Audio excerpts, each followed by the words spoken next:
Okay.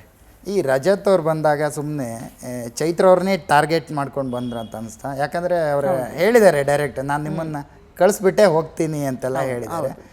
ನಿಮ್ಮನ್ನು ಕಳಿಸೋ ಬರದಲ್ಲಿ ಹಿಂದ್ಗಡೆ ಇರೋರನ್ನು ಮರ್ತು ಬಿಟ್ರೆ ಏನು ಅಂತ ರಜತ್ ಗೊತ್ತಿಲ್ಲ. ಅವ್ರು 50 ದಿನ ಆಟ ನೋಡ್ಕೊಂಡು ಬಂದಿದ್ದ ಕಾರಣಕ್ಕೆ ಅನ್ಸುತ್ತೆ ಅವರಿಗೆ ಬಹುಶಃ ಯಾರ ಜೊತೆಗಿದ್ರೆ ನನಗೂ ಒಂದು ಸ್ವಲ್ಪ ಸ್ಪೇಸ್ ಸಿಗುತ್ತೆ ಅನ್ನೋದು ಅರ್ಥ ಮಾಡ್ಕೊಂಡು ಅದನ್ನು ಮಾಡಿದ್ರು ಏನೋ ಗೊತ್ತಿಲ್ಲ. ಟಾರ್ಗೆಟ್ ಅಂತೂ ಮಾಡಿದ ನಿಜ, ಅದನ್ನು ಅವರೇ ಒಪ್ಕೊಂಡಿದ್ದಾರೆ. ಓಕೆ. ಅಲ್ಲ, ನಿಮ್ಮ ಟಾರ್ಗೆಟಿಂದ ಅವ್ರಿಗೆ ಪ್ಲಸ್ ಆಯ್ತಾ ಮೈನಸ್ ಆಯ್ತಾ ಏನಾಯ್ತು ಅಂತ ಅದ್ರ ಬಗ್ಗೆ ನಂಗೆ ಈಗಲೂ ಅಂದಾಜಿಲ್ಲ. ಬಟ್ ತುಂಬಾ ಜನ ಹೇಳ್ತಾರೆ ಅಂದ್ರೆ ಪ್ಲಸ್ ಆಗಿತ್ತು ಅಂತ ತುಂಬಾ ಜನ ಹೇಳಿದ್ದಿದೆ. ನೀವು ಇಲ್ಲದೆ ಹೋಗಿದ್ದಿದ್ರೆ ಅವರ ಇನ್ನೊಂದು ಎಂಟರ್ಟೈನಿಂಗ್ ಫೇಸ್ ಗೊತ್ತಾಗ್ತಿರ್ಲಿಲ್ಲ ಅಂತ ಬಹಳ ಜನ. ಓಕೆ. ಈಗ ನೀವು ಹೊರಗಡೆ ಬಂದ್ರ ಮೇಲೆ ಒಂದು ಸ್ವಲ್ಪ ಡಲ್ ಆಗಿದ್ದಾರೆ ಅಂತ ಹೇಳ್ಬೋದು ರಜತ್ ಅವರು. ಏನು ಮಾಡೋದಂತ ಗೊತ್ತಾಗ್ತಿಲ್ಲ ಅವರಿಗೆ. ಗೊತ್ತಿಲ್ಲ, ಇರ್ಬೋದೇನೋ, ನನಗೂ ಅದ್ರ ಬಗ್ಗೆ ಐಡಿಯಾ ಇಲ್ಲ. ಅಂದ್ರೆ ನಾನು ಎಪಿಸೋಡ್ಗಳನ್ನ ನೋಡಕ್ ಆಗ್ತಾ ಇಲ್ಲ, ಆ ಕಾರಣಕ್ಕೆ ನನಗದು ಗೊತ್ತಿಲ್ಲ ಅವ್ರು ಡಲ್ ಆಗಿದ್ದಾರೆ ಏನು ಎತ್ತ ಅಂತ. ಫಿಸಿಕಲ್ ಟಾಸ್ಕಲ್ಲಿ ಚೆನ್ನಾಗಿದ್ರು, ಬಹುಶಃ ಅದೇ ಜೆಲ್ ಆಗೋ ವಿಚಾರದಲ್ಲಿ, ಎಂಟರ್ಟೈನ್ಮೆಂಟ್ ವಿಚಾರದಲ್ಲಿ ಎಲ್ಲೋ ಒಂದು ಸ್ವಲ್ಪ ಆಗಿರ್ಬೋದೇನೋ. ನಾನು ಇನ್ನೂ ಎಪಿಸೋಡ್ ನೋಡಿಲ್ಲ. ಯಾಕೆ ವೈಯಕ್ತಿಕ ಅಷ್ಟೊಂದು ದ್ವೇಷ ಯಾಕೆ ಅಂತ ರಜತ್ ಅವ್ರು ನಿಮ್ಮ ಮೇಲೆ, ಚೈತ್ರ ಅವ್ರ ಮೇಲೇನೆ ಅಷ್ಟೊಂದು ಯಾಕೆ ಅಂತ? ಇದನ್ನ ತುಂಬಾ ಸಲ ನಾನು ಕೇಳಿದ್ದೀನಿ, ಬಟ್ ಇಲ್ಲಿ ತನಕ ಅವರು ನನಗೆ ಉತ್ತರ ಕೊಟ್ಟಿಲ್ಲ. ಯಾವಾಗ ಕೇಳಿದ್ರು ಹೇಳ್ತಿದ್ರು ಫಿಸಿಕಲ್ ಟಾಸ್ಕ್ ಆಡಲ್ಲ ಇವಳು, ಅದಕ್ಕೋಸ್ಕರ ಇವಳು ಇಲ್ಲಿ ಇರೋದಕ್ಕೆ ಲಾಯಕ್ಕಿಲ್ಲ, ಇವಳು ಹೋಗ್ಬೇಕು ಅನ್ನೋ ಥರ ಹೇಳ್ತಿದ್ರು. ಮತ್ತೆ ಬೆಳೆದ್ರು ಉಸ್ತುವಾರಿ ಮಾಡೋದುವಾಗೆಲ್ಲ ತಪ್ಪಾಗಿ ಉಸ್ತುವಾರಿ ಮಾಡ್ತಾರೆ, ಮೋಸ ಮಾಡ್ತಾರೆ ಅಂತ ಹೇಳ್ತಿದ್ರು.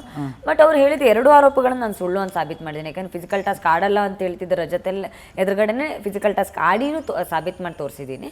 ಜೊತೆಗೆ ಉಸ್ತುವಾರಿ ಮಾಡುವಾಗ ಎಷ್ಟು ಕಷ್ಟ ಅನ್ನೋದು ಅವರಿಗೆ ಕಳೆದ ವಾರ ಉಸ್ತುವಾರಿ ಮಾಡಿರೋರಲ್ಲೇ ಗೊತ್ತಾಗಿದೆ. ನನಗಿಂತ ಜಾಸ್ತಿ ಏನು ತಪ್ಪುಗಳು ಅವ್ರ ಉಸ್ತುವಾರಿನಲ್ಲೂ ಆಗಿದೆ. ಸೊ ಅವ್ರು ಮಾಡ್ತಿದ್ದ ಆರೋಪಗಳಿಗಂತೂ ನಾನು ಉತ್ತರ ಕೊಟ್ಟಿದ್ದೀನಿ. ಅದರಿಂದ ಆಚೆಗೆ ಅವರಿಗೆ ಏನು ವೈಯಕ್ತಿಕವಾಗಿ ಏನೋ ಇದೆ ಅಂತ ನಂಗೆ ಅನ್ಸಲ್ಲ. ಬಟ್ ಯಾವ ಕಾರಣಕ್ಕೆ ನಾನು ಟಾರ್ಗೆಟ್ ಮಾಡ್ತಿದ್ರು ಅನ್ನೋದ್ರ ಬಗ್ಗೆ ಮಾತ್ರ ನನಗೆ ಇವತ್ತಿಗೂ ಉತ್ತರ ಸಿಕ್ಕಿಲ್ಲ. ಅಲ್ಲ, ಅವ್ರ ಹತ್ರ ಏನಾದರೂ ಈ ವಿಚಾರದ ಬಗ್ಗೆ ಮಾತಾಡಿದ್ರೆ ಏನು ಅಂತ? ನಾನು ಯಾವತ್ತೂ ಇಡೀ ಮನೆಯಲ್ಲಿ ಯಾವತ್ತು ಯಾರ ಹತ್ರನೂ ಯಾರೇ ಏನೇ ಮಾಡಿದ್ರು ಅದಕ್ಕೆ ಸ್ಪಷ್ಟನೆ ಕೇಳ್ತಾ ಇರಲಿಲ್ಲ. ಯಾಕಂದರೆ ಅಲ್ಲಿ ಯಾರು ಏನಕ್ಕೆ ಮಾಡ್ತಾರೆ ಅನ್ನೋದಕ್ಕೆ ಯಾವತ್ತೂ ಸತ್ಯ ಯಾರು ಉತ್ತರವಾಗಿ ಕೊಡೋದಿಲ್ಲ.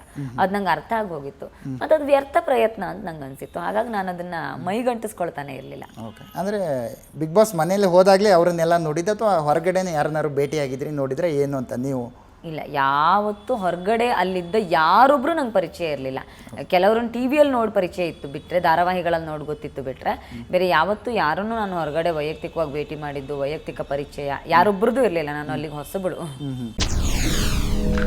SS TV ಸಿನಿಮಾ ಜಗತ್ತಿನ ಕ್ಷಣ ಕ್ಷಣದ ಸುದ್ದಿಯೊಂದಿಗೆ.